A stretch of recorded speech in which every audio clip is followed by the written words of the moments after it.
ಶ್ರೀ ಗುರುಭ್ಯೋ ನಮಃ. ಹರಿ ಓಂ. ಗುರುಬ್ರಹ್ಮ ಗುರುವಿಷ್ಣು ಗುರುದೇವೋ ಮಹೇಶ್ವರ ಗುರು ಸಾಕ್ಷಾತ್ ಪರಬ್ರಹ್ಮ ತಸ್ಮೈ ಶ್ರೀ ಗುರುವೇ ನಮಃ. ಗುರುವೇ ಸರ್ವಲೋಕಾನಾಂ ವಿಷಜೇ ಭವರೋಗಿಣಾಂ ನಿಧಿಯೇ ಸರ್ವವಿದ್ಯಾನಾಂ ಶ್ರೀ ದಕ್ಷಿಣಾಮೂರ್ತಯೇ ನಮೋ ನಮಃ. ಜ್ಞಾನಾನಂದಮಯಂ ದೇವಂ ನಿರ್ಮಲಂ ಸ್ಫಟಿಕಾಕೃತಿಂ ಆಧಾರಂ ಸರ್ವವಿದ್ಯಾನಾಂ ಹಯಗ್ರಮುಪಾಸ್ಮಹೆ. ಜಗತಪಿತರಂ ವಂದೇ ಪಾರ್ವತಿ ಪರಮೇಶ್ವರೌ.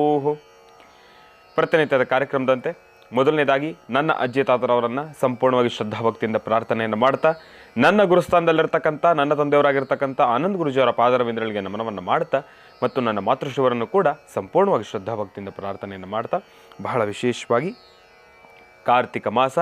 ಕಾರ್ತಿಕ ಮಾಸದ ಭಾನುವಾರ ಹರಿಹರ ಪುತ್ರ ಅಯ್ಯಪ್ಪ ಸ್ವಾಮಿಯನ್ನು ಸಂಪೂರ್ಣವಾಗಿ ಶ್ರದ್ಧಾಭಕ್ತಿಯಿಂದ ಪ್ರಾರ್ಥನೆಯನ್ನು ಮಾಡ್ತಾ, ಭಾನುವಾರದ ವಿಶೇಷ ಮಹರ್ಷಿವಾಣಿ ಕಾರ್ಯಕ್ರಮವನ್ನು ಬಹಳ ಪ್ರೀತಿಯಿಂದ ಪ್ರಾರಂಭವನ್ನು ಮಾಡೋಣ. ತಮ್ಮೆಲ್ಲರಿಗೂ ಕೂಡ ಆಧಾರದ ಸ್ವಾಗತ ಸುಸ್ವಾಗತ.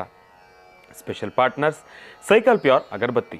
ಪ್ರತಿನಿತ್ಯ ನಿಮ್ಮೆಲ್ಲರ ವಾಸ್ತುಗೃಹದ ಪೂಜಾಗೃಹದಲ್ಲಿ ಬೆಳಗಲಿ ಸೈಕಲ್ ಪ್ಯೂರ್ ಅಗರಬತ್ತಿ. ಇನ್ನು ಸಾಯಿ ಶುಭ್ ಟೂರ್ಸ್, ಆಧ್ಯಾತ್ಮಿಕ ದೇವಾಲಯಗಳಾದ ಪುರಾಣ ಪ್ರಸಿದ್ಧಿ ಕ್ಷೇತ್ರಗಳಾದ ಪುರಿ ಜಗನ್ನಾಥ್, ಕಾಶಿ, ಗಯಾ, ವಾರಣಾಸಿ ಇಂತಹ ಪುಣ್ಯಕ್ಷೇತ್ರಗಳಿಗೆ ವಿಶೇಷವಾಗಿರ್ತಕ್ಕಂಥ ದರ್ಶನ ಹಾಗೂ ವಿಶೇಷವಾಗಿರ್ತಕ್ಕಂಥ ಪ್ಯಾಕೇಜ್ಗಳಿಗಾಗಿ ಸಂಪರ್ಕಿಸಿ ಸಾಯಿ ಶುಭ್ ಟೂರ್ಸ್. ಇವರ ಶಾಖೆಗಳು ಮಲ್ಲೇಶ್ವರಂ ಮತ್ತು ಯಲಹಂಕ. ಇನ್ನು ಶ್ರೀ ಧರ್ಮಸ್ಥಳ ಸಿರಿ ಗ್ರಾಮೋದ್ಯೋಗ ಸಂಸ್ಥೆಯ ಉತ್ಪನ್ನಗಳು.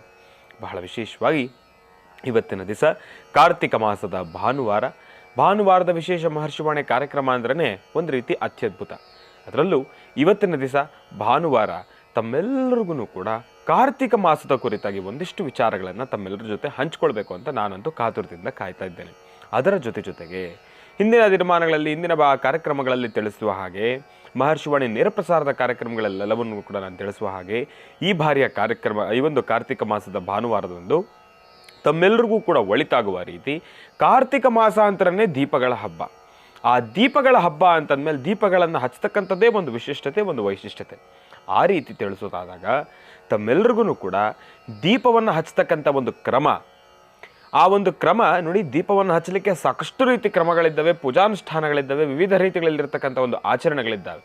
ಆದರೆ ಇವತ್ತಿನ ದಿವಸ ನಾನು ತಿಳಿಸ್ತಾ ಇರ್ತಕ್ಕಂಥ ಈ ಒಂದು ತಂತ್ರಸಾರ ಅಂತಲೂ ಕೂಡ ಹೇಳ್ಬೋದು, ಪೂಜಾನುಷ್ಠಾನ ಅಂತಲೂ ಕೂಡ ಹೇಳ್ಬೋದು, ನಮಗಿರ್ತಕ್ಕಂಥ ಕಷ್ಟ ಕಾರ್ಪಣ್ಯಗಳನ್ನು ದೂರ ಮಾಡ್ಕೊಳ್ಳಿಕ್ಕೆ ಒಂದು ಪರಿಹಾರ ಅಂತಲೂ ಕೂಡ ಹೇಳ್ಬೋದು.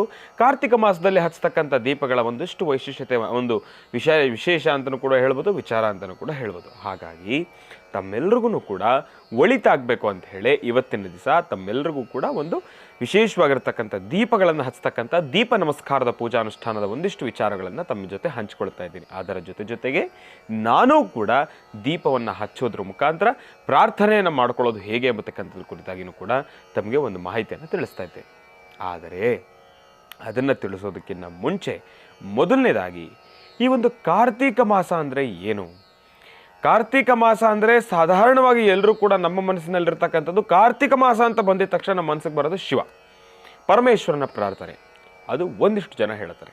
ಆದರೆ ವೇದ ಪುರಾಣಗಳೆಲ್ಲ ಇರತಕ್ಕಂಥದ್ದು ಏನಪ್ಪ ಅಂದರೆ, ಕಾರ್ತಿಕ ಮಾಸ ಶಿವನಿಗಿಂತ ಒಂದು ಕೈ ಜಾಸ್ತಿ ವಿಷ್ಣುವಿಗೆ ಸಂಬಂಧಪಟ್ಟಿರ್ತಕ್ಕಂಥದ್ದು ಭಗವಂತನ ಮಾಸ ಅಂತ ಹೇಳಿ. ಇಲ್ಲಿ ವಿಷ್ಣುವಿಗೆ ಸಂಬಂಧಪಟ್ಟಿರುವ ರೀತಿ ಭಗವಂತನ ಮಾಸ ಗೋವರ್ಧನನ ಮಾಸ ಅಂತಲೂ ಕೂಡ ಹೇಳ್ತಾರೆ. ಇದನ್ನು ಇನ್ನೊಂದಷ್ಟು ಜನ ಹೇಳ್ತಾರೆ ಇದನ್ನು ಹರಿಹರ ಮಾಸ ಅಂತ ಹೇಳ್ತಾರೆ. ಆದರೆ ಮತ್ತಷ್ಟು ಜನ, ಎಲ್ಲರ ಬಾಯಲ್ಲೂ ಕೂಡ ಸಾಧಾರಣವಾಗಿ ಬರ್ತಕ್ಕಂಥದ್ದು, ಆಡುಮಾತಾಗಿ ಪ್ರಸಿದ್ಧಗೊಂಡಿರ್ತಕ್ಕಂಥದ್ದು ಕಾರ್ತಿಕ ಮಾಸ. ಈ ಒಂದು ಕಾರ್ತಿಕ ಮಾಸದಲ್ಲಿ ಪರಮೇಶ್ವರನ ಆರಾಧನೆಗೆ ಎಷ್ಟು ವಿಶೇಷವೋ ಅದೇ ರೀತಿ ಮಹಾವಿಷ್ಣುವಿನ ಆರಾಧನೆಯೂ ಕೂಡ ಅಷ್ಟೇ ವೈಶಿಷ್ಟ್ಯತೆಗಳನ್ನು ಹೊಂದಿರತಕ್ಕಂಥದ್ದೇ. ಹಾಗಾಗಿ ಈ ಬಾರಿಯ ಕಾರ್ತಿಕ ಮಾಸ ನಾವೆಲ್ಲರೂ ಕೂಡ ಹರ ಇವರಿಬ್ಬರನ್ನೂ ಕೂಡ ಸಂಪೂರ್ಣವಾಗಿ ಶ್ರದ್ಧಾಭಕ್ತಿಯಿಂದ ಪ್ರಾರ್ಥನೆಯನ್ನು ಮಾಡೋಣ. ಅದರಲ್ಲೂ ಈ ಕಾರ್ತಿಕ ಮಾಸಕ್ಕೂ ಕೂಡ ಶಿವನಿಗೂ ಕೂಡ ಏನು ಸಂಬಂಧ ಎಂಬತಕ್ಕಂಥ ವಿಚಾರವನ್ನು ತಿಳಿಸೋದಾದರೆ, ಇಲ್ಲಿ ಬಹಳ ಅದ್ಭುತವಾಗಿರ್ತಕ್ಕಂಥ ಒಂದು ಚಿಕ್ಕ ಕಥಾಶ್ರವಣ ಇದೆ. ಪೂರ್ವದಲ್ಲಿ ನಮ್ಮ ಗತದಲ್ಲಿ ಅಂದರೆ ನಮ್ಮಲ್ಲಿರ್ತಕ್ಕಂಥ ಒಂದಿಷ್ಟು ಆಧ್ಯಾತ್ಮಿಕ ಹಿನ್ನೆಲೆಗಳ ಪ್ರಕಾರ ತಿಳಿಸೋದಾದರೆ, ಈ ತ್ರಿಪುರಾಸುರರು ಅಂತ ಹೇಳಿ 3 ರಾಕ್ಷಸರಿದ್ದರು. ಆ 3 ರಾಕ್ಷಸರಿಗೂ ಕೂಡ ಬ್ರಹ್ಮನಿಂದ ವರ ಬಂದಿತ್ತಂತೆ, ಬ್ರಹ್ಮನಿಂದ ಒಂದು ವರ ಸಿಕ್ಕಿತ್ತಂತೆ. ಈ ತ್ರಿಪುರಾಸುರರಿಗೆ ಬ್ರಹ್ಮನಿಂದ ಒಂದು ವರ. ಆ ಒಂದು ವರವನ್ನು ಇಟ್ಕೊಂಡು ಅವರು ಇಡೀ ಸ್ವರ್ಗಲೋಕವನ್ನೇ ಅವರು ನಾಶನವನ್ನು ಮಾಡಬೇಕು ಅಂತ ಹೇಳಿ ಸ್ವರ್ಗಲೋಕದಲ್ಲಿರ್ತಕ್ಕಂಥ ದೇವತೆಗಳೆಲ್ಲರನ್ನೂ ಕೂಡ ಓಡಿಸ್ಬಿಟ್ಟಂತೆ. ಅಂಥದ್ದೊಂದು ಶಕ್ತಿ ಅವರಿಗೆ. ಹಾಗಾಗಿ ಪರಮೇಶ್ವರನ ಹತ್ರ ಎಲ್ಲರೂ ಕೂಡ ಮೊರೆ ಹೋದಾಗ ಪರಮೇಶ್ವರನಿಂದ ಈ ಒಂದು ತ್ರಿಪುರಾಸುರನ ಅಂತ್ಯವಾಗುತ್ತೆ. ಇದಕ್ಕೂ ಕಾರ್ತಿಕ್ ಮಾಸಕ್ಕೂ ಏನು ಗುರುಗಳೇ ಸಂಬಂಧ ಅಂತ ತಾವು ಕೇಳ್ಬೋದು. ಆದರೆ ಇಲ್ಲಿ ವಿಚಾರ ಇರತಕ್ಕಂಥದ್ದು, ಈ ತ್ರಿಪುರಾಸುರರು ಅಂತ್ಯವಾಗಿರ್ತಕ್ಕಂಥ ಮಾಸವೇ ಕಾರ್ತಿಕ ಮಾಸ. ಈ ಒಂದು ಮಾಸದಲ್ಲೇನೆ ತ್ರಿಪುರಾಸುರರು ಅಂತ್ಯವಾಗಿರ್ತಕ್ಕಂಥದ್ದು. ಈ ತ್ರಿಪುರಾಸುರರ ಒಂದು ಕಿರುಕುಳ ಕಾಟವನ್ನು ತಡ್ಕೊಳ್ಳಿಕ್ಕಾಗದೆ ದೇವಾನುದೇವತೆಗಳೆಲ್ಲರೂ ಕೂಡ ಪರಮೇಶ್ವರನಲ್ಲಿ ಮೊರೆ ಹೋದಾಗ ಪರಮೇಶ್ವರ ಈ ತ್ರಿಪುರ ಅಸುರರನ್ನು, ಅಂದರೆ ಈ ಒಂದು ಅಂಧಕಾರದಿಂದ ದೂರ ಮಾಡಿರ್ತಕ್ಕಂಥ ಸಮಯ. ಹಾಗಾಗಿ ಹೇಗೆ ಭಗವಂತ ಇಡೀ ದೇವತೆಗಳಿಗೆ ಆವರಿಸ್ಕೊಂಡಿರ್ತಕ್ಕಂಥ ಒಂದು ಕತ್ತಲು, ಅಂಧಕಾರ, ಆ ಒಂದು ಕಷ್ಟ ಎಂಬತಕ್ಕಂಥದ್ದನ್ನು ದೂರ ಮಾಡಿದ್ನೋ ಭಗವಂತ, ಹಾಗೆ ಇಲ್ಲಿರ್ತಕ್ಕಂಥ ಪರಮೇಶ್ವರನಿಗೂ ಕೂಡ ಅದೇ ರೀತಿ ಕತ್ತಲಿನಿಂದ ಬೆಳಕಿನಡೆ ಎಂಬತಕ್ಕಂಥ ವಿಚಾರವಾಗಿ ದೀಪಗಳನ್ನು ಹಚ್ತೀವಿ. ಇಲ್ಲಿ ಪರಮೇಶ್ವರನ ಒಂದು ವಿಶೇಷವಾಗಿರ್ತಕ್ಕಂಥ ಒಂದು ಕೈಂಕರ್ಯ ಏನಪ್ಪ ಅಂತಂದರೆ ತ್ರಿಪುರಾಸುರನನ್ನು ಅಂತ್ಯ ಮಾಡಿರ್ತಕ್ಕಂಥದ್ದು. ಮಹಾವಿಷ್ಣುನೂ ಕೂಡ ಇಲ್ಲಿ ನರಕಾಸುರನನ್ನು ಅಂತ್ಯ ಮಾಡಿರ್ತಕ್ಕಂಥದ್ದಿದೆ. ನರಕಾಸುರನಿಂದನೂ ಕೂಡ ಸಮಸ್ಯೆಗಳೆದುರಾಗಿತ್ತು, ಈ ಕಡೆ ತ್ರಿಪುರಾಸುರರಿಂದನೂ ಕೂಡ ಸಮಸ್ಯೆಗಳೆದುರಾಗಿರ್ತಕ್ಕಂಥ ಕಾರಣದಿಂದ ಅಲ್ಲಿ ಹರ ಒಂದು ಕಡೆ ತ್ರಿಪುರಾಸುರನನ್ನು ಕೊಂದು ಸಂಹಾರವನ್ನು ಮಾಡಿ ದೇವಾನುದೇವತೆಗಳಿಗೆ ಒಂದಿಷ್ಟು ನೆಮ್ಮದಿಯನ್ನು ಕರುಣಿಸ್ತಾರೋ ಹೇಗೋ ಇಲ್ಲಿ ಹರಿಯೂ ಕೂಡ ಅದೇ ರೀತಿ ನರಕಾಸುರನನ್ನು ಸಂಹಾರ ಮಾಡಿ ಆ ಒಂದು ಕತ್ತಲಿನಿಂದ ಬೆಳಕಿನಡೆ ದೇವಾನುದೇವತೆಗಳೆಲ್ಲರಿಗೂ ಕೂಡ ಆವರಿಸ್ಕೊಂಡಿರ್ತಕ್ಕಂಥ ಆ ಒಂದು ಅಂಧಕಾರವನ್ನು ದೂರ ಮಾಡಿರ್ತಕ್ಕಂಥ ವಿಶೇಷವಾಗಿರ್ತಕ್ಕಂಥ ಮಾಸನೇ ಕಾರ್ತೀಕ ಮಾಸ. ಕಾರ್ತೀಕ ಮಾಸದಂದು ನಾವೆಲ್ಲರೂ ಕೂಡ ಶ್ರದ್ಧಾಭಕ್ತಿಯಿಂದ ಹರನನ್ನು ಎಷ್ಟು ಪ್ರಾರ್ಥನೆಯನ್ನು ಮಾಡ್ತೀವೋ ಹರಿಯನ್ನು ಕೂಡ ನಾವು ಅಷ್ಟೇನ ಪ್ರಾರ್ಥನೆಯನ್ನು ಮಾಡೋದ್ರಿಂದ ನಮ್ಮ ಇಷ್ಟಾರ್ಥಗಳೆಲ್ಲವನ್ನೂ ಕೂಡ ಕಾರ್ಯಸಿದ್ಧಿಪಡಿಸ್ಕೊಳ್ಬೋದು. ಇಲ್ಲಿ ನಾನು ಹೇಳ್ತಾ ಇದ್ದೇನೆ ಹರಿ ಹರ, ಈ ಒಂದು ಹರಿಹರ ಎಂಬತಕ್ಕಂಥ ಒಂದು ಪದ ಬಂದಿದ ತಕ್ಷಣ ನಮ್ಮೆಲ್ಲರ ಮನಸ್ಸಿನಲ್ಲಿ ಠಕ್ ಅಂತ ನಾಪ್ಕೊ ಬರುವಂಥದ್ದು ಯಾವುದಪ್ಪ? ಅಯ್ಯಪ್ಪ ಸ್ವಾಮಿ, ಹರಿಹರ ಪುತ್ರ ಅಯ್ಯಪ್ಪ ಸ್ವಾಮಿ. ಹರಿಹರ ಪುತ್ರ ಅಯ್ಯಪ್ಪ ಸ್ವಾಮಿಯ ಮಾಲಾಧಾರಣೆಯನ್ನು ಮಾಡ್ತಕ್ಕಂಥದ್ದಾಗಲಿ, ವ್ರತಾನುಷ್ಠಾನವನ್ನು ನೆರವೇರಿಸ್ತಕ್ಕಂಥದ್ದಾಗಲಿ, ಇದೆಲ್ಲದಕ್ಕೂ ಕೂಡ ಬಹಳ ಶ್ರೇಷ್ಠವಾಗಿರ್ತಕ್ಕಂಥ ಸಮಯ ಅಂತಂದರೆ ಅದೇ ಕಾರ್ತಿಕ ಮಾಸ. ಈ ಒಂದು ಕಾರ್ತಿಕ ಮಾಸದಲ್ಲಿ ಅಯ್ಯಪ್ಪ ಸ್ವಾಮಿಯ ಮಾಲಾಧಾರಣೆಯನ್ನು ಮಾಡ್ತಕ್ಕಂಥದ್ದು 41 ದಿನದ ಮಂಡಲಾನುಷ್ಠಾನ. ನೋಡಿ, ಇಲ್ಲಿ ಸಾಧಾರಣವಾಗಿ ನಾವೆಲ್ಲರೂ ಕೂಡ ಹೇಳ್ತಕ್ಕಂಥದ್ದೇನಪ್ಪ, 41 ದಿನದ ಮಂಡಲಾನುಷ್ಠಾನ, 41 ದಿನದ ಮಂಡಲಾನುಷ್ಠಾನ ಅಂತ ಎಲ್ಲರೂ ಕೂಡ ಹೇಳ್ತಾರೆ. ಆದರೆ ಲೆಕ್ಕ ಪ್ರಕಾರ ನೋಡೋದಾದರೆ 41 ದಿನನೇ. ಆದರೆ ಈ 48 ಅನ್ನೋ ಪದವನ್ನು ನಾವು ಏನಕ್ಕೆ ಉಪಯೋಗಿಸ್ತೀವಿ ಅಂತಂದರೆ, ಈ 48 ಅನ್ನೋ ಒಂದು ಪದನೇ ಒಂದು ಮಂಡಲ. ಹಾಗಾಗಿ 41 ದಿನದ ಮಂಡಲಾನುಷ್ಠಾನವನ್ನು ಮಾಡಬೇಕು ಅಂತ ಎಲ್ಲರೂ ಕೂಡ ಹೇಳ್ತಾರೆ. ಆದರೆ 41ರ ಜೊತೆಗೆ ಇನ್ನು 7 ದಿನಗಳ ಕಾಲ ನಾವು ಅದೇ ರೀತಿ ಶ್ರದ್ಧಾಭಕ್ತಿಯಿಂದ ಭಗವಂತನ ಪೂಜಾನುಷ್ಠಾನವನ್ನು ನೆರವೇರಿಸಬೇಕು. ಹಾಗಾಗಿ ಈ ಒಂದು 48 ದಿನದ ಮಂಡಲಾನುಷ್ಠಾನದ ಪೂಜಾನುಷ್ಠಾನವನ್ನು ಯಾರು ಮಾಡ್ತಾರೋ, ವ್ರತಾನುಷ್ಠಾನವನ್ನು ಯಾರು ಮಾಡ್ತಾರೋ ಅವರೆಲ್ಲರಿಗೂ ಕೂಡ ಭಗವಂತನ ಸಂಪೂರ್ಣ ಕೃಪಾಶೀರ್ವಾದ ಇದೆ. ವಿಚಾರಗಳು ಸಾಕಷ್ಟು ಇದೆ, ಮತ್ತಷ್ಟು ಮಾಹಿತಿಗಳನ್ನು ತಿಳಿಸೋದಿದೆ. ಜೊತೆಯಲ್ಲಿ ದೀಪಾನುಷ್ಠಾನದ ಒಂದಿಷ್ಟು ಮಹತ್ವಪೂರ್ಣ ಕಾರ್ಯಗಳನ್ನು ಕೂಡ ನಿಮ್ಮ ಕೈಯಲ್ಲಿ ಮಾಡಿಸೋದಿದೆ. ತಾವೆಲ್ಲರೂ ಕೂಡ ಅದೇ ರೀತಿ ಕಾಯ್ತಾರಿ. ಇವತ್ತಿನ ದಿವಸ ಭಾನುವಾರ ಸಾಕಷ್ಟು ಮಹತ್ವಪೂರ್ಣ ಮಾಹಿತಿಗಳೊಂದಿಗೆ ಬಂದಿದ್ದೇನೆ. ಕೂತು ಮಾತಾಡೋಣ. ಇನ್ನು ಬಹಳ ವಿಶೇಷವಾಗಿ ಇಂದಿನ ಭಾಗದಲ್ಲಿ ತಿಳಿಸ್ತಾ ಇದ್ದೆ, ಕಾರ್ತಿಕ ಮಾಸದ ಕುರಿತಾಗಿ ಒಂದಿಷ್ಟು ಮಾಹಿತಿಯನ್ನು ತಿಳಿಸ್ತಾ ಇದ್ದೆ. ಅದರ ಜೊತೆಗೆ ಇವತ್ತಿನ ದಿವಸ ದೀಪ ನಮಸ್ಕಾರ ಮತ್ತು ದೀಪವನ್ನು ಹಚ್ಚತಕ್ಕಂಥ ಒಂದು ಪರಿ ಯಾವ ರೀತಿ ಇರಬೇಕು, ಕಾರ್ತಿಕ ಮಾಸದಲ್ಲಿ ಯಾವ ರೀತಿ ದೀಪವನ್ನು ಹಚ್ಚಬೇಕು, ದೀಪವನ್ನು ಹಚ್ಚೋದ್ರಿಂದ ನಮಗೇನಾಗತ್ತೆ, ಅದರೆಲ್ಲದರ ಬಗ್ಗೆನೂ ಕೂಡ ಮಾಹಿತಿಯನ್ನು ತಿಳಿಸ್ತೀನಿ ಅಂತ ಹೇಳ್ತಾ ಇದ್ದೆ. ಅದರ ಜೊತೆಗೆ ನಮ್ಮ ಪೂರ್ವಜರು ಅಂತ ಹೇಳೋದಕ್ಕಿಂತ ಆಧ್ಯಾತ್ಮಿಕ ಹಿನ್ನೆಲೆಗಳು ಉಳ್ಳಂತಹ ಒಂದಿಷ್ಟು ಕಥಾಶ್ರವಣವನ್ನು ಕೂಡ ನಾನು ನಿಮಗೆ ತಿಳಿಸ್ತಾ ಇದ್ದೆ. ಇನ್ನು ಕಾರ್ತಿಕ ಮಾಸದ ಬಗ್ಗೆ ವಿಶ್ಲೇಷಣೆಯನ್ನು ಕೊಡ್ತಾ ಇದ್ದೆ, ಅದನ್ನು ಮತ್ತೆ ಮುಂದುವರಿಸೋಣ. ಕಾರ್ತಿಕ ಮಾಸ ಅಂತಂದರೆ ಬರೀ ದೀಪಗಳ ಹಬ್ಬ ಅಂತ ನಾನು ಹೇಳ್ತಾ ಇದ್ದೆ.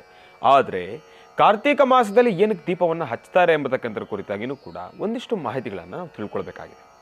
ಹಾಗಾಗಿ ಇವತ್ತಿನ ದಿವಸ ಈಗ ನಾನು ತಿಳಿಸ್ತಾ ಇರ್ತಕ್ಕಂಥದ್ದೇನಪ್ಪ ಅಂತಂದರೆ, ಕಾರ್ತಿಕ ಮಾಸ ಅಂತಂದರೆ ಬರೀ ದೀಪಗಳನ್ನು ಹಚ್ಚತಕ್ಕಂಥದ್ದು ಮಾತ್ರ ಅಲ್ಲ.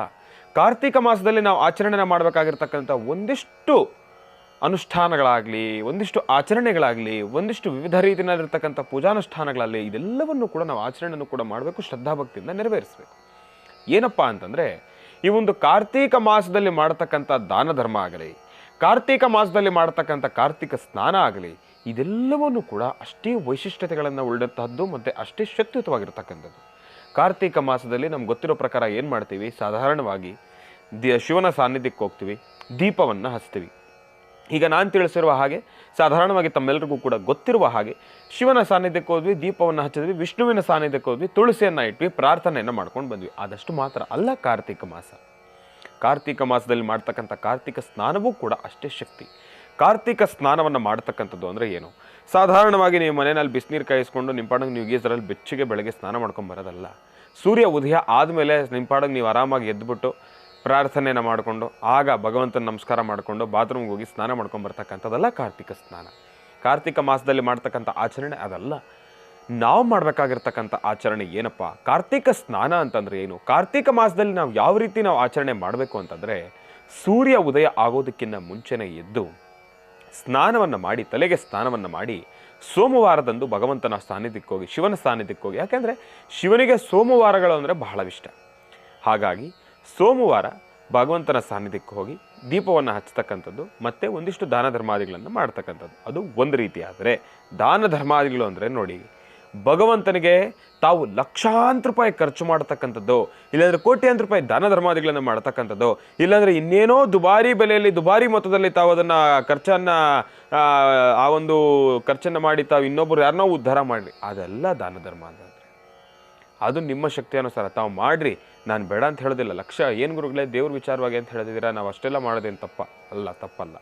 ಶಕ್ತಿ ಇರೋರು ಮಾಡ್ತಾರೆ. ಶಕ್ತಿ ಇಲ್ಲದೆ ಇರೋರ್ತಕ್ಕಂಥವ್ರಿಗೆ ನಾವು ಇಂತಹ ವಿಚಾರಗಳನ್ನು ಹೇಳಿದಾಗ, ಅಯ್ಯೋ ಏನಪ್ಪ ಅದು ಇವ್ರಿಗೆ ನಾವು ಅಷ್ಟೊಂದು ಲಕ್ಷಾಂತರ ರೂಪಾಯಿ ನಾವೆಲ್ಲ ಖರ್ಚು ಮಾಡಬೇಕಾ, ನಮ್ಮ ಕೈಯೆಲ್ಲ ಶಕ್ತಿ ಇಲ್ಲ, ನಮ್ಗೆ ಇನ್ನೇನು ಬಿಡಪ್ಪ, ಹೋದ್ರೆ ಹೋಗಲಿ, ಅದನ್ನು ಮಾಡಿದ್ರೆ ಮಾತ್ರ ದೇವ್ರು ನಮಗೆ ಒಲಿತಾನೆ, ದೇವ್ರು ನಮಗೆ ಭಕ್ತಿ, ದೇವ್ರು ನಮ್ಗೆ ಆಶೀರ್ವಾದ ಮಾಡ್ತಾನೆ ಎಂಬತಕ್ಕಂಥ ಒಂದಿಷ್ಟು ವಿಚಾರಗಳೇ ಮನನೊಂದು ಕೂತ್ಕೊಂಡ್ಬಿಡ್ತಾರೆ.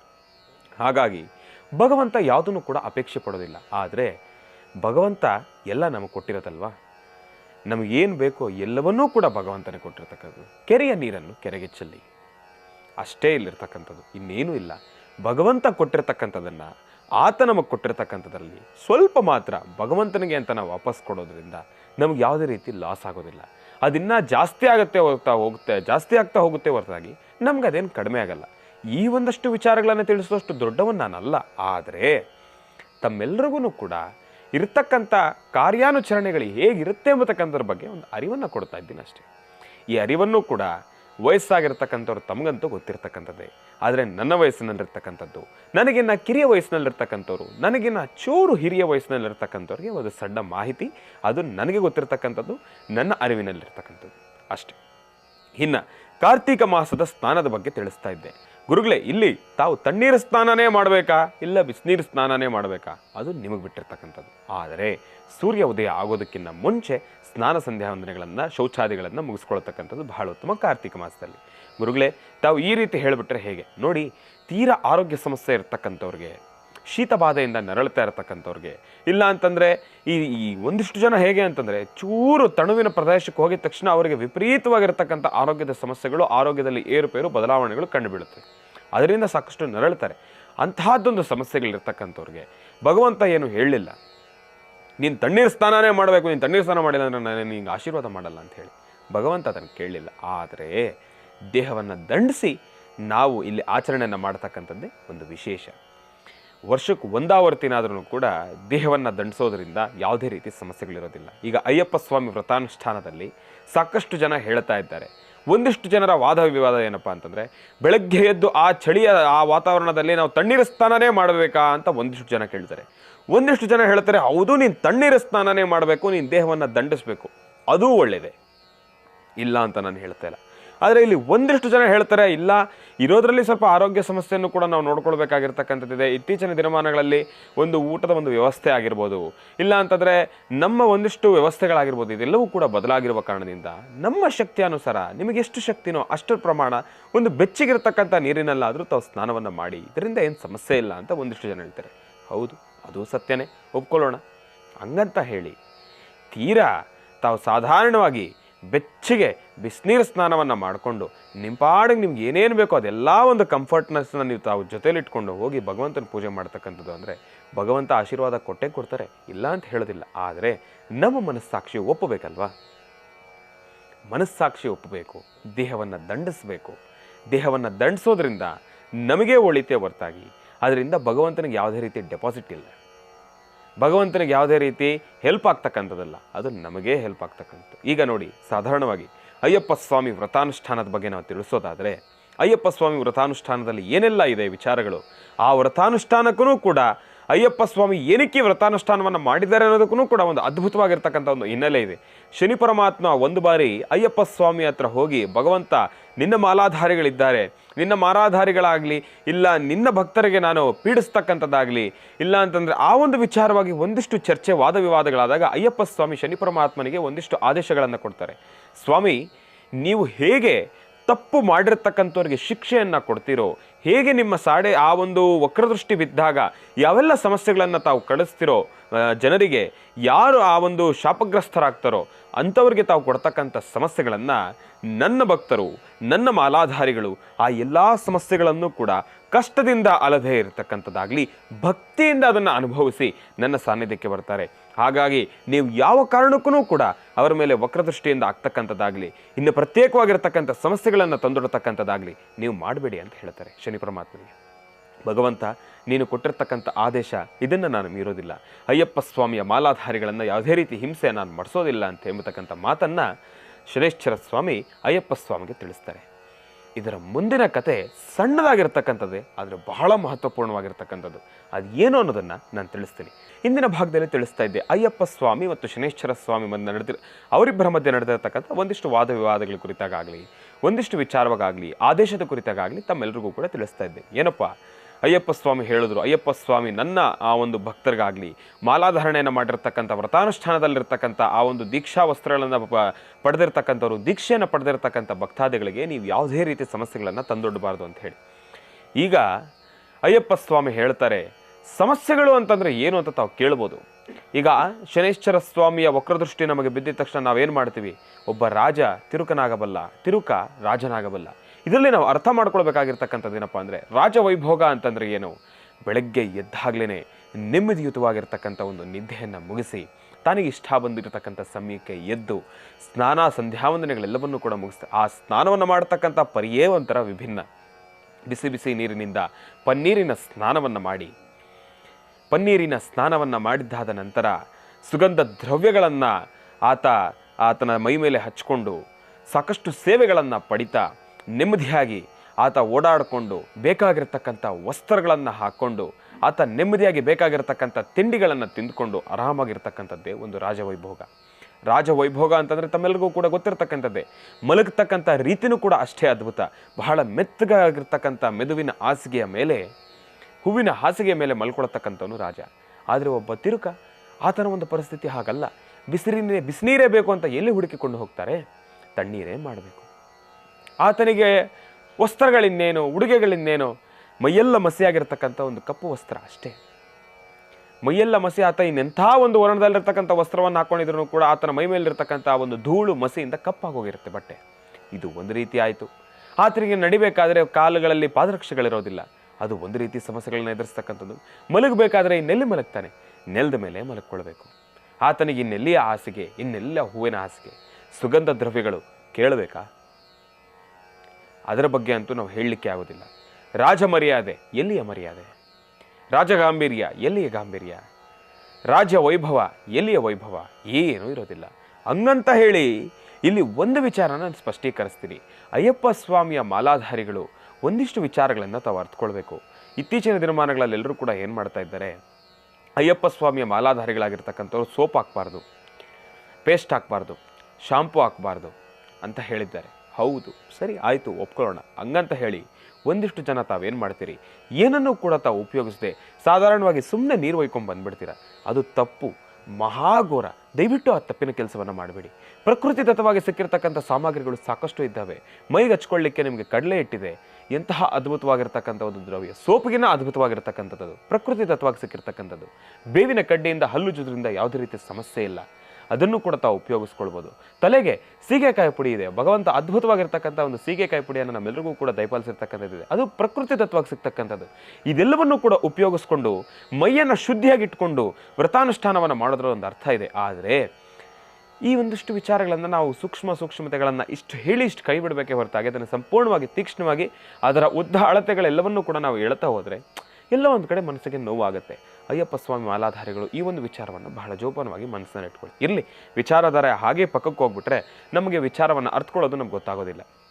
ಕಾರ್ತೀಕ ಮಾಸದ ಸ್ನಾನದಿಂದ ಹಿಡಿದು ಇಲ್ಲಿಗೆ ಬಂದಿದ್ದೇವೆ, ಮತ್ತೆ ಅಲ್ಲಿಗೆ ಹೋಗೋಣ. ಇನ್ನು ತಿಳಿಸಿದ ಹಾಗೆ ಅಯ್ಯಪ್ಪ ಸ್ವಾಮಿಯ ಹೇಳಿದ ಹಾಗೆ ನನ್ನ ಭಕ್ತಾದಿಗಳು ನೀನು ಕೊಡುವ ಕಾಟದ ರೀತಿ ಹಾಗೇನೆ ನೀನು ಕೊಡುವ ಒಂದಷ್ಟು ಶಿಕ್ಷೆಗಳ ರೀತಿಯೇ ಬೆಳಗ್ಗಿನ ಜಾವ ಆ ಒಂದು ತಣುವಿನ ಸಮಯದಲ್ಲಿ ತಣ್ಣೀರಿನ ಸ್ನಾನವನ್ನು ಮಾಡ್ತಾರೆ, ಕಪ್ಪು ವಸ್ತ್ರವನ್ನೇ ಧರಿಸ್ತಾರೆ, ಕಾಲಿಗೆ ಚಪ್ಪಲಿಯನ್ನು ಹಾಕೋದಿಲ್ಲ, 41 ದಿನಗಳ ಮಂಡಲಾನುಷ್ಠಾನವನ್ನು ಮಾಡ್ತಾರೆ.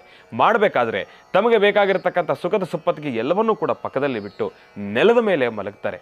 ಆ ಒಂದು ಚಳಿ ಇರಲಿ ಏನೇ ಇರಲಿ ನೆಲದ ಮೇಲೆ ಮಲಕೊಳ್ತಕ್ಕಂಥದ್ದು. ಬೇಕಾಗಿರತಕ್ಕಂಥ ಊಟದ ಉಪಚಾರಗಳು ಅದರ ಬಗ್ಗೆ ಅವರೇ ತಯಾರು ಮಾಡ್ಕೊಳ್ಬೇಕು, ಅವರೇ ತಿನ್ನಬೇಕು. ಸಂಪೂರ್ಣವಾಗಿ ಸಾತ್ವಿಕ ಆಹಾರವನ್ನೇ ಅವರು ಕಾಪಾಡಿಕೊಂಡು ಬರ್ತಾರೆ. ನನ್ನ ಒಂದು ಪೂಜಾನುಷ್ಠಾನವನ್ನು ಶ್ರದ್ಧಾಭಕ್ತಿಯಿಂದ ಯಾರು ನೆರವೇರಿಸ್ತಾರೋ ನಾನು ಅವರ ಜೊತೆ ನಿಂತ್ಕೊಳ್ತೀನಿ, ನಾನು ಅವರಿಗೆ ದಯಪಾಲಿಸ್ತೀನಿ, ನಾನು ಅವರಿಗೆ ಅನುಗ್ರಹವನ್ನು ಕರುಣಿಸ್ತೀನಿ ಎಂಬತಕ್ಕಂಥ ಮಾತನ್ನು ಆಗ ಅಯ್ಯಪ್ಪ ಸ್ವಾಮಿ ಶನಿಶ್ಚರನಿಗೆ ಕೊಟ್ಟಿರ್ತಕ್ಕಂಥ ಮಾತು ಇವತ್ತಿನವರೆಗೂ ಕೂಡ ಅದೇ ರೀತಿ ನೆರವೇರ್ಕೊಂಡು ಬರ್ತಾ ಇದೆ.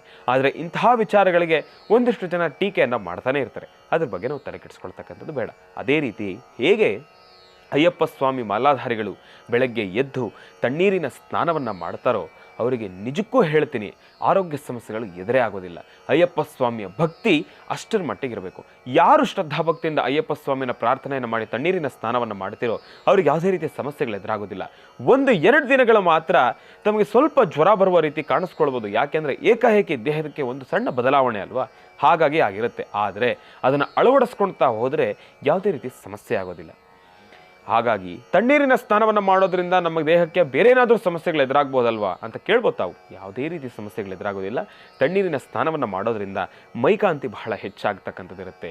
ದೇಹದಲ್ಲಿರ್ತಕ್ಕಂಥ ಒಂದಿಷ್ಟು ಆ ರೋಗ ನಿರೋಧಕ ಶಕ್ತಿಗಳು ಜಾಸ್ತಿ ಆಗ್ತಕ್ಕಂಥದ್ದಿರುತ್ತೆ. ಬಿಸಿನೀರಿನ ಸ್ನಾನವನ್ನು ಮಾಡೋದ್ರಿಂದ ಹೇಳ್ತೀನಿ ಆ ಕ್ಷಣ ನಿಮಗೆ ಮೈಕೈ ನೋವು ಕಡಿಮೆ ಆಗಬಹುದೇ ಹೊರತಾಗಿ ನಿಮ್ಮಲ್ಲಿರ್ತಕ್ಕಂಥ ಒಂದು ಫ್ರೆಶ್ನೆಸ್ ಹಾಳಾಗೋಗುತ್ತೆ. ಅದೇ ತಣ್ಣೀರಿನ ಸ್ನಾನವನ್ನು ಮಾಡಿ ಎಷ್ಟು ಫ್ರೆಶ್ ಆಗಿ ಎಷ್ಟು ಎನರ್ಜೆಟಿಕ್ ಆಗಿರ್ತೀರಾ ಅಂತಂದರೆ ಆ ಒಂದು ಎನರ್ಜಿನ ತಾವು ಅನುಭವಿಸ್ತಕ್ಕಂಥ ಒಂದು ರೀತಿಯೇ ಬೇರೆ. ಹಾಗಾಗಿ ಅದಕ್ಕೋಸ್ಕರ ಬೆಳಗ್ಗೆ ಆ ಒಂದು ತಣುವಿನ ಸಮಯ ಇದ್ರೂ ಕೂಡ ತಣ್ಣೀರಿನ ಸ್ನಾನವನ್ನು ಮಾಡೋದರಿಂದ ದೇಹಕ್ಕೆ ಆಗ್ತಕ್ಕಂಥ ಸಾಕಷ್ಟು ಲಾಭಗಳು ಹೆಚ್ಚೇ ಇರತಕ್ಕಂಥದ್ದಿದೆ.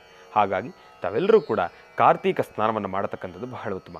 ಈ ಒಂದು ಕಾರ್ತೀಕ ಮಾಸದಲ್ಲಿ ತಾವು ಮಾಡಬೇಕಾಗಿರ್ತಕ್ಕಂಥ ಉತ್ತಮವಾಗಿರ್ತಕ್ಕಂಥ ಒಂದು ಕೆಲಸ ಏನಪ್ಪ ಅಂತಂದರೆ ಒಂದು ಸಮುದ್ರ ಸ್ನಾನವೋ ಅಥವಾ ನದಿ ಸ್ನಾನವೋ ಮಾಡ್ತಕ್ಕಂಥದ್ದು ಬಹಳ ಉತ್ತಮ.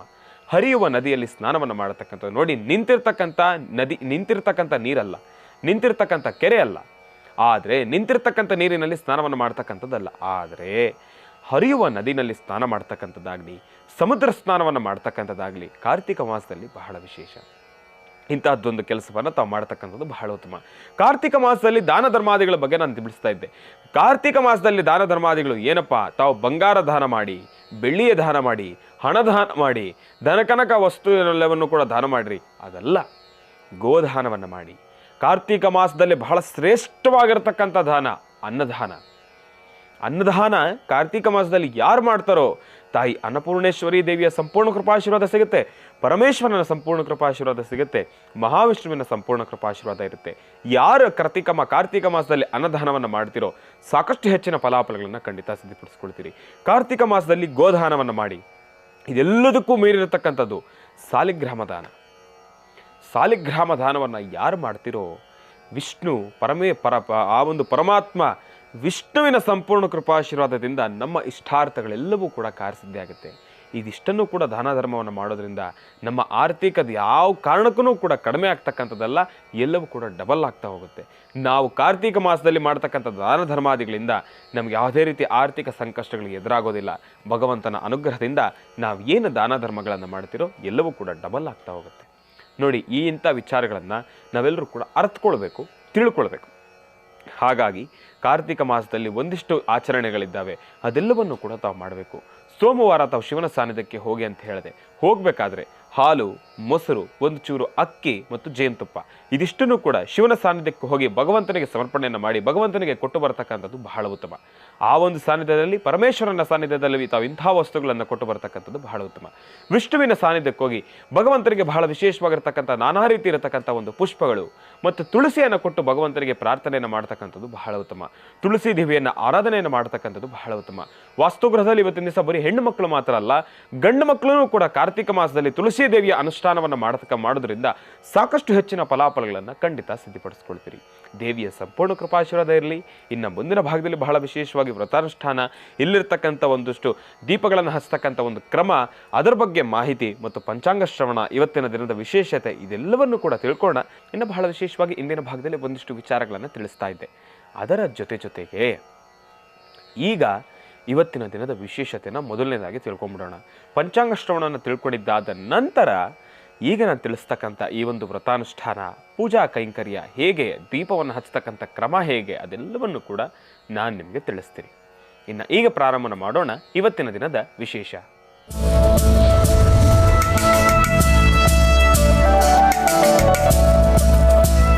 ಓಂ ನಮಃ ಸೂರ್ಯಾಯ ಚಂದ್ರಾಯ ಮಂಗಳಾಯ ಬುಧಾಯ ಚ ಗುರು ಶುಕ್ರ ಶನಿಭ್ಯಶ್ಚ ರಾಹವೇ ಕೇತವೇ ನಮಃ.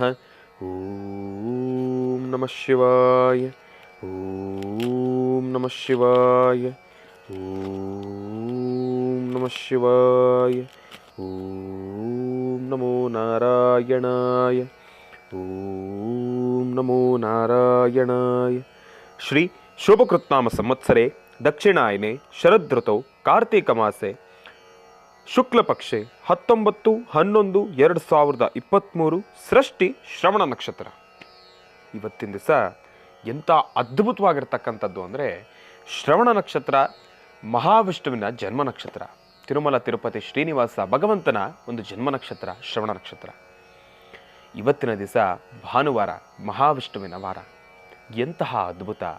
ಇವತ್ತಿನ ದಿವಸ ಎಲ್ಲೆಲ್ಲೂ ಕೂಡ ಭಾನುವಾರ, ಮಹಾವಿಷ್ಣುವಿನ ವಾರ, ಶ್ರೀನಿವಾಸನ ಸಾನ್ನಿಧ್ಯ, ಮಹಾವಿಷ್ಣುವಿನ ಸಾನ್ನಿಧ್ಯ, ಇದೆಲ್ಲ ಕಡೆನೂ ಕೂಡ ಬಹಳ ವಿಶೇಷವಾಗಿರ್ತಕ್ಕಂಥ ಒಂದು ಅಭಿಷೇಕ, ಅಲಂಕಾರ, ಅದನ್ನು ಕಣ್ತುಂಬಿಸ್ಕೊಳ್ತಕ್ಕಂಥದ್ದೇ ಒಂದು ವಿಶೇಷ. ಅದರ ಜೊತೆಗೆ ಶ್ರವಣ ನಕ್ಷತ್ರದಲ್ಲಿ ಜನಿಸಿರತಕ್ಕಂಥವ್ರು ಇವತ್ತಿನ ದಿವಸ ಯಾರೆಲ್ಲ ಹುಟ್ಟುಹಬ್ಬವನ್ನು ಆಚರಣೆಯನ್ನು ಮಾಡ್ಕೊಳ್ತಾ ಇದ್ದೀರೋ ತಮ್ಮೆಲ್ಲರಿಗೂ ಕೂಡ ಜೀ ಕನ್ನಡದ ವತಿಯಿಂದ, ಮಹರ್ಷಿವಾಣಿ ಕಾರ್ಯಕ್ರಮದ ವತಿಯಿಂದ, ನನ್ನ ಪ್ರೀತಿಯ ತಂದೆ, ತಮ್ಮೆಲ್ಲರ ಗುರುಗಳು ಡಾಕ್ಟರ್ ಮಹರ್ಷಿ ಆನಂದ್ ಗುರೂಜಿ ಅವರ ವತಿಯಿಂದ ತಮಗೆ ಹುಟ್ಟುಹಬ್ಬದ ಶುಭಾಶಯಗಳನ್ನು ತಿಳಿಸ್ತಾ ಇದ್ದೇನೆ. ತಮ್ಮೆಲ್ಲರಿಗೂ ಕೂಡ ಮತ್ತೊಮ್ಮೆ ಮಗದೊಮ್ಮೆ ಹುಟ್ಟುಹಬ್ಬದ ಹಾರ್ದಿಕ ಶುಭಾಶಯಗಳು. ಬಹಳ ವಿಶೇಷವಾಗಿ ಶ್ರವಣ ನಕ್ಷತ್ರ ಇವತ್ತಿನ ದಿವಸ ತಾವೆಲ್ಲರೂ ಕೂಡ ಮಹಾವಿಷ್ಣುವನನ್ನು ಪ್ರಾರ್ಥನೆಯನ್ನು ಮಾಡಿ, ಪರಮೇಶ್ವರನನ್ನು ಕೂಡ ಪ್ರಾರ್ಥನೆಯನ್ನು ಮಾಡಿ, ಇನ್ನು ಈಗ ಮೊದಲನೇದಾಗಿ ಪೂಜಾನುಷ್ಠಾನವನ್ನು ಪ್ರಾರಂಭ ಮಾಡೋಣ. ಪೂಜಾನುಷ್ಠಾನಕ್ಕೆ ತಮಗೆ ಬೇಕಾಗಿರ್ತಕ್ಕಂಥ ಸಾಮಗ್ರಿಗಳು ಇಷ್ಟೇ. ಒಂದು ದೊಡ್ಡ ಮಣ್ಣಿನ ಹಣತೆ ಮತ್ತು 4 ಚಿಕ್ಕ ದೀಪಗಳು. ಇದಕ್ಕೆ ತಮಗೆ ಇನ್ನೇನೋ ದುಬಾರಿ ಬೆಲೆ ಬಾಳತಕ್ಕಂಥ ವಸ್ತುಗಳನ್ನು ಉಪಯೋಗಿಸ್ತಕ್ಕಂಥದ್ದು ಏನೂ ಇಲ್ಲ. ದೀಪ, ಬತ್ತಿ, ಎಣ್ಣೆ ಮತ್ತು ಹೂವು ಪ್ರಮುಖವಾಗಿ ಬಹಳ ವಿಶೇಷವಾಗಿ ಇದಕ್ಕೆ ಪ್ರತ್ಯೇಕವಾಗಿರ್ತಕ್ಕಂಥ ವರ್ಣ ಅಂತಲೇ ಇದೆ. ಒಂದು ಕೆಂಪು, ಒಂದು ಬಿಳಿ. ಕೆಂಪು ಮತ್ತು ಬಿಳಿ. ಇಲ್ಲಿ ಶ್ವೇತ, ಮಹಾವಿಷ್ಣುಗೂ ಬಹಳ ಪ್ರೀತಿ ಮತ್ತು ಬಹಳ ವಿಶೇಷವಾಗಿ ಪರಮೇಶ್ವರನಿಗೂ ಕೂಡ ಶ್ವೇತ ಬಹಳ ಪ್ರೀತಿ. ಈ ಒಂದು ಹೂವಿನ ವರ್ಣವನ್ನು ನಾನು ತೆಗೆದುಕೊಂಡಿದ್ದೇನೆ. ಮಲ್ಲಿಗೆ ಹೂವು ನಾನು ತೆಗೆದುಕೊಂಡಿದ್ದೇನೆ ಬಹಳ ವಿಶೇಷವಾಗಿ. ಇನ್ನು ಕೆಂಪು ತಾಯಿಗೆ ಬಹಳ ಪ್ರೀತಿ ಮತ್ತು ಮಹಾವಿಷ್ಣು ಕೂಡ ಬಹಳ ಪ್ರೀತಿ. ತಾಯಿ ದುರ್ಗಾದೇವಿಯ ಒಂದು ಅನುಗ್ರಹ ಅಂತಲೂ ಕೂಡ ಹೇಳ್ಬೋದು. ಕೆಂಪು ತಾಯಿ ಮಹಾಲಕ್ಷ್ಮಿಯ ಒಂದು ಅನುಗ್ರಹ ಅಂತಲೂ ಕೂಡ ಹೇಳ್ಬೋದು. ಕೆಂಪು ವರ್ಣದಲ್ಲಿರ್ತಕ್ಕಂಥ ಪುಷ್ಪ ದೇವಿಯ ಒಂದು ಅನುಗ್ರಹ, ಶ್ವೇತವರ್ಣದಲ್ಲಿರ್ತಕ್ಕಂಥ ಪುಷ್ಪ ಪರಮೇಶ್ವರ ಹಾಗೂ ಮಹಾವಿಷ್ಣುವಿನ ಅನುಗ್ರಹ. ಇನ್ನು ಇದನ್ನು ತಾವು ಮಾಡಬೇಕಾಗಿರ್ತಕ್ಕಂಥ ಕೆಲಸ ಏನಪ್ಪ ಅಂತಂದರೆ, ಮೊದಲನೇದಾಗಿ ತಾವು ಮಾಡಬೇಕಾಗಿರ್ತಕ್ಕಂಥದ್ದು ಕೆಂಪು ವರ್ಣದಲ್ಲಿರ್ತಕ್ಕಂಥ ಪುಷ್ಪವನ್ನು ತೆಗೆದುಕೊಂಡು ಇದನ್ನು ನಿಮ್ಮ ವಾಸ್ತುಗೃಹದಲ್ಲಿ ತಾವು ಮಾಡಬೇಕಾಗಿರ್ತಕ್ಕಂಥ ಒಂದು ಅನುಷ್ಠಾನ.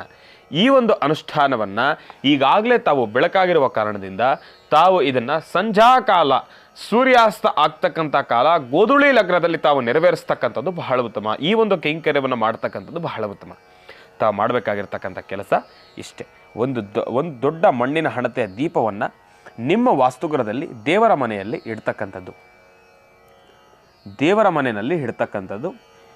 ಇಟ್ಟಿದ್ದಾದ ನಂತರ ಆ ಒಂದು ಜಾಗವನ್ನು ಸ್ವಲ್ಪ ಗೋಮೂತ್ರದಿಂದ, ಗೋಮಯ ಇಲ್ಲದಿದ್ರೂ ಕೂಡ ಅಟ್ಲೀಸ್ಟ್ ಗೋಮೂತ್ರದಿಂದನಾದ್ರೂ ಕೂಡ ಇದಿಷ್ಟು ಜಾಗವನ್ನು ಮಾತ್ರ ಶುದ್ಧಿಪಡಿಸಿ ಉತ್ತರಾಭಿಮುಖ ಅಥವಾ ಪೂರ್ವಾಭಿಮುಖದಲ್ಲಿ ಕೂತು ತಾವು ಪರಮೇಶ್ವರನನ್ನು ಮತ್ತು ಮಹಾವಿಷ್ಣುವನನ್ನು ಆರಾಧನೆಯನ್ನು ಮಾಡ್ತಕ್ಕಂಥ ರೀತಿ. ಇಲ್ಲಿ ಮೊದಲನೇದಾಗಿ ತಾವು ಮಾಡ್ತಕ್ಕಂಥದ್ದು ಏನಪ್ಪ ಅಂತಂದರೆ ದೀಪವನ್ನು ಕೆಳಗಿಡ್ತಕ್ಕಂಥದ್ದು. ಇಲ್ಲಿ ನನಗೆ ಮಣೆ ಇರುವ ಕಾರಣದಿಂದ ತಾವು ಮಾಡಬೇಕಾಗಿರ್ತಕ್ಕಂಥ ಕೆಲಸ ಏನಪ್ಪ ಅಂತಂದರೆ, ಈ ಒಂದು ದೀಪವನ್ನು ಹಚ್ಚಬೇಕಾದ್ರೆ ಈ ಒಂದು 5 ದೀಪಗಳ ಕೆಳಗೂ ಕೂಡ ಒಂದು ಚೂರು ಅಕ್ಕಿಯನ್ನು ಹಾಕ್ತಕ್ಕಂಥದ್ದು ಬಹಳ ಉತ್ತಮ. ಅಕ್ಕಿಯನ್ನು ಹಾಕಿ ತಾವು ಮುಂದುವರಿಸ್ತಕ್ಕಂಥದ್ದು ಬಹಳ ಉತ್ತಮ. ಮೊದಲನೇದಾಗಿ ತಾವು ಮಾಡಬೇಕಾಗಿರ್ತಕ್ಕಂಥ ಕೆಲಸ, ಗೋಮೂತ್ರದಿಂದ ತಾವು ಶುದ್ಧಿಯನ್ನು ಪಡಿಸ್ಕೊಳ್ತೀರಿ. ಮೇಲೆ ಯಾವುದಾದ್ರೂ ವರ್ಣದಲ್ಲಿರ್ತಕ್ಕಂಥ ಒಂದು ವಸ್ತ್ರವನ್ನು ಹಾಕೊಳ್ತೀರಿ. ಅದರ ಮೇಲೆ ಅಕ್ಕಿಯನ್ನು ಇಡ್ತೀರಿ. ಅಕ್ಕಿಯ ಮೇಲೆ ದೀಪಗಳನ್ನು ಇಡತಕ್ಕಂಥದ್ದು. ಆ ಒಂದು ದೀಪದ ಸುತ್ತಲೂ ಕೂಡ ಈ ರೀತಿಯಾಗಿ ಮೊದಲನೇದಾಗಿ ಕೆಂಪು ವರ್ಣದಲ್ಲಿರ್ತಕ್ಕಂಥ ಪುಷ್ಪವನ್ನು ಹಾಕ್ತಕ್ಕಂಥದ್ದು. ಅದಾದ ಮೇಲೆ ತಾವು ಶ್ವೇತವರ್ಣದಲ್ಲಿರ್ತಕ್ಕಂಥ ಪುಷ್ಪ, ಮಲ್ಲಿಗೆ ಪುಷ್ಪವನ್ನು ಇಡತಕ್ಕಂಥದ್ದು. ಈ ರೀತಿಯಾಗಿ ಮಲ್ಲಿಗೆ ಪುಷ್ಪವನ್ನು ಹಾಕ್ತಕ್ಕಂಥದ್ದು. ಇಲ್ಲಿ ಹರಿಹರ ಮತ್ತು ದೇವಿಯ ಆರಾಧನೆ, ಹರಿಹರ ಮತ್ತು ದೇವಿಯ ಆರಾಧನೆ ಇವರಿಬ್ಬರ ಒಂದು ಅನುಗ್ರಹದಿಂದ ನಮ್ಮ ಇಷ್ಟಾರ್ಥಗಳೆಲ್ಲವೂ ಕೂಡ ಕಾರ್ಯಸಿದ್ಧಿ ಅಂತಲೇ ಹೇಳಬಹುದು. ಇನ್ನು ಇಲ್ಲಿ ತಾವು ಮಾಡಬೇಕಾಗಿರ್ತಕ್ಕಂಥ ಕೆಲಸ ಏನಪ್ಪ ಅಂತಂದರೆ, 4 ದಿಕ್ಕಿನಲ್ಲೂ ಕೂಡ ದೀಪಗಳನ್ನು ಹಚ್ಚತಕ್ಕಂಥದ್ದು. ಈ ರೀತಿಯಾಗಿ ಮೊದಲನೇದಾಗಿ ಪ್ರಧಾನವಾಗಿರತಕ್ಕಂಥ ದೀಪ ಮಧ್ಯಭಾಗದಲ್ಲಿರುತ್ತೆ. 4 ದಿಕ್ಕಿನಲ್ಲೂ ಕೂಡ 4 ದೀಪಗಳನ್ನು ಇಡತಕ್ಕಂಥದ್ದು. ಈ ರೀತಿಯಾಗಿ 4 ದೀಪಗಳನ್ನು ಇಟ್ಟು ಇಲ್ಲಿ ತಾವು ದೀಪಗಳನ್ನು ಹಚ್ಚತಕ್ಕಂಥದ್ದು. ದೀಪವನ್ನು ಹಚ್ಚೋದಕ್ಕಿಂತ ಮುಂಚೆ ತಾವು ಮೊದಲು ಮಾಡಬೇಕಾಗಿರ್ತಕ್ಕಂಥ ಕೆಲಸ ಏನಪ್ಪ ಅಂತಂದರೆ, ನಿಮ್ಮ ಮನೆ ದೇವರನ್ನು ಪ್ರಾರ್ಥನೆಯನ್ನು ಮಾಡ್ತಕ್ಕಂಥದ್ದು, ಗಣಪನನ್ನು ಪ್ರಾರಂಭದಲ್ಲಿ ಪ್ರಾರ್ಥನೆಯನ್ನು ಮಾಡ್ತಕ್ಕಂಥದ್ದು. ಯಾಕೆಂದರೆ ಗಣಪನನ್ನು ಯಾಕೆ ಪ್ರಾರ್ಥನೆ ಮಾಡ್ತೀವಿ? ವಿಘ್ನ ನಿವಾರಕ ಗಣಪ.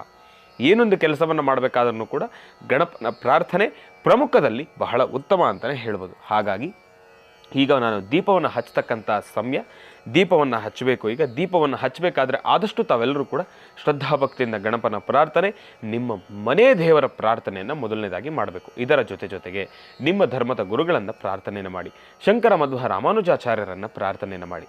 ಇನ್ನು ಈಗ ದೀಪವನ್ನು ಹಚ್ಚತಕ್ಕಂಥದ್ದು ಈ ರೀತಿಯಾಗಿ ದೀಪವನ್ನು ಹಚ್ಚಬೇಕಾದ್ರೆ ನಿಮ್ಮ ಮನೆ ದೇವರನ್ನು ಪ್ರಾರ್ಥನೆಯನ್ನು ಮಾಡಿ ಅಂತ ಹೇಳ್ತಿದೆ. ಅದರ ಜೊತೆಗೆ ಪರಮೇಶ್ವರನ ಪ್ರಾರ್ಥನೆ ಮತ್ತು ಬಹಳ ವಿಶೇಷವಾಗಿ ಮಹಾವಿಷ್ಣುವಿನ ಪ್ರಾರ್ಥನೆ ಬಹಳ ಅಗತ್ಯ. ಈ ಸಮಯದಲ್ಲಿ ಪ್ರಾರ್ಥನೆಯನ್ನು ಮಾಡ್ತಕ್ಕಂಥದ್ದು. ದೀಪವನ್ನು ಹಚ್ಚಿದ್ದಾದ ನಂತರ ತಾವು ಮಾಡಬೇಕಾಗಿರ್ತಕ್ಕಂಥದ್ದು ಏನಪ್ಪ ಅಂತಂದರೆ, ನಿಮ್ಮ ವಾಸ್ತುಗೃಹದ ಹೆಣ್ಣು ದೇವತೆ ಅಂದರೆ ನಿಮ್ಮ ಮನೆ ದೇವರಲ್ಲಿ ಹೆಣ್ಣು ದೇವರನ್ನ ಯಾರು ತಾವು ಆರಾಧನೆಯನ್ನು ಮಾಡ್ತೀರೋ ಆ ದೇವಿಯನ್ನು ಶ್ರದ್ಧಾಭಕ್ತಿಯಿಂದ ಪ್ರಾರ್ಥನೆಯನ್ನು ಮಾಡಬೇಕು. ಹೆಣ್ಣು ದೇವಿಯನ್ನು ಯಾರು ಪ್ರಾರ್ಥನೆಯನ್ನು ಮಾಡಬೇಕು, ಈ ಸಮಯ ಯಾರು ಪ್ರಾರ್ಥನೆಯನ್ನು ಮಾಡ್ತಾರೋ ನಿಮ್ಮ ಮನೆಯಲ್ಲಿರ್ತಕ್ಕಂಥ ದುಷ್ಟಶಕ್ತಿಗಳು ದೂರ ಆಗ್ತವೆ, ದೃಷ್ಟಿದೋಷಗಳು ಪರಿಹಾರ ಆಗುತ್ತೆ. ನಿಮ್ಮ ವಾಸ್ತುಗೃಹದ ಹೆಣ್ಣು ದೇವತೆಯನ್ನು ಪ್ರಾರ್ಥನೆಯನ್ನು ಮಾಡಬೇಕು. ಅದಾದ ಮೇಲೆ ತಾವು ಮಾಡಬೇಕಾಗಿರ್ತಕ್ಕಂಥ ಕೆಲಸ ಏನಪ್ಪ ಅಂತಂದರೆ, ಶಿವ ಪಂಚಾಕ್ಷರಿಯನ್ನು ಅಂದರೆ ಯಾವೊಂದು ಶಿವ ಪಂಚಾಕ್ಷರಿ ಸ್ತೋತ್ರವನ್ನು ತಾವು ಪಠನೆಯನ್ನು ಮಾಡತಕ್ಕಂಥದ್ದು, ಅದರ ಜೊತೆಗೆ ಶಿವತಾಂಡವ ಸ್ತೋತ್ರವನ್ನು ತಾವು ಪಠನೆಯನ್ನು ಮಾಡತಕ್ಕಂಥದ್ದು ಮತ್ತು ಶ್ರೀಮನ್ನಾರಾಯಣನ ಸ್ತೋತ್ರವನ್ನು ಪಠನೆಯನ್ನು ಮಾಡತಕ್ಕಂಥದ್ದು. ಇದೆಲ್ಲದರ ಜೊತೆಗೆ ಪ್ರಪ್ರಥಮವಾಗಿ ಕಾಲಭೈರವಾಷ್ಟಕಂ, ಆ ಒಂದು ಅಷ್ಟಕದ ಮಂತ್ರವನ್ನು ತಾವು ಶ್ರದ್ಧಾಭಕ್ತಿಯಿಂದ ಸ್ತೋತ್ರವನ್ನು ತಾವು ಪಠನೆಯನ್ನು ಮಾಡಬೇಕು. ಪಠನೆಯನ್ನು ಮಾಡಲಿಕ್ಕೆ ಬರಲಿಲ್ಲ, ನಿಮ್ಗದನ್ನು ಉಚ್ಚಾರಣೆಯನ್ನು ಮಾಡಲಿಕ್ಕೆ ಬರಲಿಲ್ಲ ಅಂತಂದರೆ ಅದನ್ನು ಶ್ರದ್ಧಾಭಕ್ತಿಯಿಂದ ಶ್ರವಣಿಸ್ತಕ್ಕಂಥದ್ದಾದ್ರೂ ಕೂಡ ತಾವು ನೆರವೇರಿಸಲೇಬೇಕು, ತಾವು ಆಚರಣೆಯನ್ನು ಮಾಡಲೇಬೇಕು. ಇತ್ತೀಚಿನ ದಿನಮಾನಗಳಲ್ಲಿ ಟೆಕ್ನಾಲಜಿ ಬಹಳ ಅದ್ಭುತವಾಗಿದೆ. ಯೂಟ್ಯೂಬ್ ಎಲ್ಲವೂ ಕೂಡ ಬಹಳ ಚೆನ್ನಾಗಿ ವರ್ಕ್ ಆಗ್ತಾ ಇದೆ. ತಾವು ಮೊಬೈಲ್ನಲ್ಲಿ ಯೂಟ್ಯೂಬ್ನಲ್ಲಿ ಆ ಒಂದು ಸ್ತೋತ್ರವನ್ನು ಹಾಕ್ಕೊಂಡು ಶ್ರದ್ಧಾಭಕ್ತಿಯಿಂದ ಶ್ರವಣಿಸ್ತಾ ತಾವು ನಿಮ್ಮ ಇಷ್ಟಾರ್ಥಗಳ ಮನಸ್ಸಲ್ಲಿ ಏನು ಸಂಕಲ್ಪ ಇದೆ ಆ ಒಂದು ಸಂಕಲ್ಪವನ್ನು ಭಗವಂತನ ಮುಂದೆ ಇಡತಕ್ಕಂಥದ್ದು ಬಹಳ ಉತ್ತಮ. ಈ ಸಮಯದಲ್ಲಿ ಗೋಧೂಳಿ ಲಗ್ನ ಸೂರ್ಯಾಸ್ತ ಆಗ್ತಕ್ಕಂಥ ಸಮಯದಲ್ಲಿ ಈ ಕ್ಷಣ ತಾವು ಹಚ್ಚತಕ್ಕಂಥ ಈ ದೀಪ ಅಂಧಕಾರದ ಎಲ್ಲವೂ ಕೂಡ ದೂರ ಆಗಬೇಕು, ನಿಮ್ಮ ಕಷ್ಟ ಕಾರ್ಪಣ್ಯಗಳೆಲ್ಲವೂ ಕೂಡ ದೂರ ಆಗಬೇಕು, ಸುಖ ಶಾಂತಿ ನೆಮ್ಮದಿ ಇರಬೇಕು ಎಂಬತಕ್ಕಂಥ ಒಂದು ಪ್ರಾರ್ಥನೆಯನ್ನು ಮಾಡೋದರಿಂದ ಸಾಕಷ್ಟು ಹೆಚ್ಚಿನ ಫಲಾಫಲಗಳನ್ನು ಖಂಡಿತ ಸಿದ್ಧಿಪಡಿಸ್ಕೊಳ್ತೀರಿ. ಒಳ್ಳೆಯದಾಗಲಿ, ಶುಭವಾಗಲಿ. ಈ ಒಂದು ದೀಪ ನಾಳೆ ಬೆಳಗ್ಗೆ ತನಕ ಅದೇ ಜಾಗದಲ್ಲಿ, ನಾಳೆ ಬೆಳಗ್ಗೆ ದೀಪಗಳನ್ನು ತಾವು ಮತ್ತೆ ಉಪಯೋಗಿಸ್ಕೊಳ್ಬೋದು, ಯಾವುದೇ ರೀತಿ ಸಮಸ್ಯೆ ಇಲ್ಲ. ಇದನ್ನು ತಾವು ಹಾಗೆ ವಿಸರ್ಜನೆಯನ್ನು ಮಾಡಿದಾಗ ದೀಪವನ್ನು ಮತ್ತೆ ಉಪಯೋಗಿಸ್ಕೊಳ್ಬೋದು ಅಂದರೆ ತಾವು ಕ್ಲೀನ್ ಮಾಡಿ ಪಕ್ಕಕ್ಕೆ ಇಡ್ತಕ್ಕಂಥದ್ದು ಅಷ್ಟೇ ವಿಸರ್ಜನೆ, ಇನ್ನೇನು ಪ್ರತ್ಯೇಕವಾಗಿಲ್ಲ ಅಷ್ಟೇ. ಇನ್ನು ಈ ಒಂದು ಪುಷ್ಪ ಮಾತ್ರ ತುಳಿದೇ ಇರತಕ್ಕಂಥ ಜಾಗದಲ್ಲಿ ಹಾಕ್ತಕ್ಕಂಥದ್ದು ಬಹಳ ಉತ್ತಮ. ತುಳಿದೇ ಇರತಕ್ಕಂಥ ಜಾಗಕ್ಕೆ ಈ ಒಂದು ಪುಷ್ಪವನ್ನು ಹಾಕ್ತಕ್ಕಂಥದ್ದು ಬಹಳ ಉತ್ತಮ. ಈ ಒಂದು ವ್ರತಾನುಷ್ಠಾನವನ್ನು ಚಿಕ್ಕದಾಗಿ ಚುಟುಕಾಗಿರ್ತಕ್ಕಂಥ ಪೂಜಾನುಷ್ಠಾನವನ್ನು ತಾವು ಮಾಡಿ ಸಾಕಷ್ಟು ಹೆಚ್ಚಿನ ಫಲಾಫಲಗಳನ್ನು ಖಂಡಿತ ಸಿದ್ಧಿಪಡಿಸ್ಕೊಳ್ತೀರಾ. ಇನ್ನು ಬಹಳ ವಿಶೇಷವಾಗಿ ಇಂದಿನ ಭಾಗದಲ್ಲಿ ವ್ರತಾನುಷ್ಠಾನದ ಬಗ್ಗೆ ವಿಚಾರವನ್ನು ತಿಳ್ಕೊಂಡಿದ್ದಾಯಿತು ಮತ್ತು ಪಂಚಾಂಗ ಶ್ರವಣವೆಲ್ಲವನ್ನು ಕೂಡ ಮಾಡಿದ್ದಾಯಿತು. ಇನ್ನು ಈಗ ಇವತ್ತಿನ ದಿನದ ರಾಶಿ ಫಲವನ್ನು ಕೂಡ ತಿಳ್ಕೊಳ್ಬೇಕಲ್ವ. ಆದರೆ ರಾಶಿ ಫಲವನ್ನು ಕೂಡ ತಿಳ್ಕೊಳ್ಳೋದಕ್ಕಿಂತ ಮುಂಚೆ ತಾಯಿ ಸರಸ್ವತಿ ದೇವಿಯನ್ನು ಪ್ರಾರ್ಥನೆಯನ್ನು ಮಾಡ್ತಾ ಮಾತನಾಡ್ತಕ್ಕಂಥ ಮನಸ್ಸರಿಗೆ ಚಿಕ್ಕದಾಗಿ ಚುಟುಕಾಗಿರ್ತಕ್ಕಂಥ ಒಂದು ಪೂಜಾನುಷ್ಠಾನವನ್ನು ಸಲ್ಲಿಸಿದ್ದಾದ ನಂತರ ರಾಶಿ ಫಲಗಳನ್ನು ಹಾಗೆ ಪಟ್ ಅಂತ ಪ್ರಾರಂಭ ಮಾಡೋಣ. ಇನ್ನು ಈಗ ತಾಯಿ ಸರಸ್ವತಿ ದೇವಿ ಹತ್ರ ದೀಪವನ್ನು ಹಚ್ಚತಕ್ಕಂಥ ಸಮಯ. ಓಂ ಸರಸ್ವತಿ ನಮಸ್ತುಭ್ಯಂ ವರದೆ ಕಾಮರೂಪಿಣಿ ವಿದ್ಯಾರಂಭಂ ಕರಿಷ್ಯಾಮಿ ಸಿದ್ಧಿರ್ಭವತು ಮೇ ಸದಾ. ಓಂ ಸಿದ್ಧಲಕ್ಷ್ಮೀ ಮೋಕ್ಷಲಕ್ಷ್ಮೀ ಜಯಲಕ್ಷ್ಮೀ ಸರಸ್ವತಿ ಶ್ರೀಲಕ್ಷ್ಮೀ ವರಲಕ್ಷ್ಮೀಶ್ಚ ಪ್ರಸನ್ನಾ ಮಮ ಸರ್ವದಾ. ನಮಸ್ತೆಸ್ತು ಮಹಾಮಾಯೇ ಶ್ರೀಪೀಠೆ ಸುರಪೂಜಿತೆ ಶಂಖಚಕ್ರಗದಾಹಸ್ತೆ ಮಹಾಲಕ್ಷ್ಮೀ ನಮೋಸ್ತುತೆ.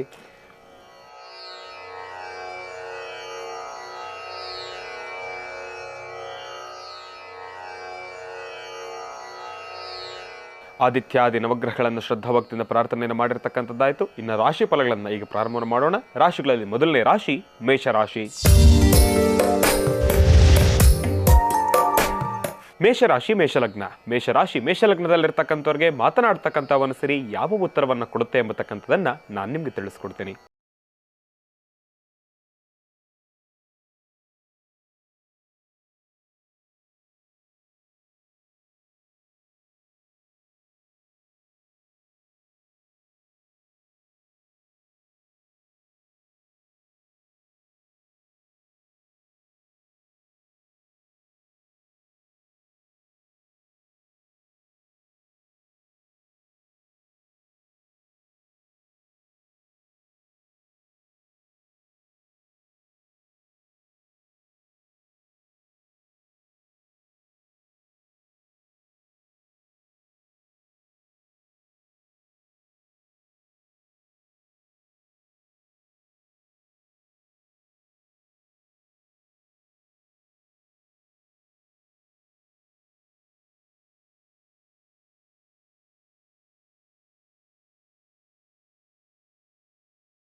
ಮೀನರಾಶಿ ಮೀನಲಗ್ನ.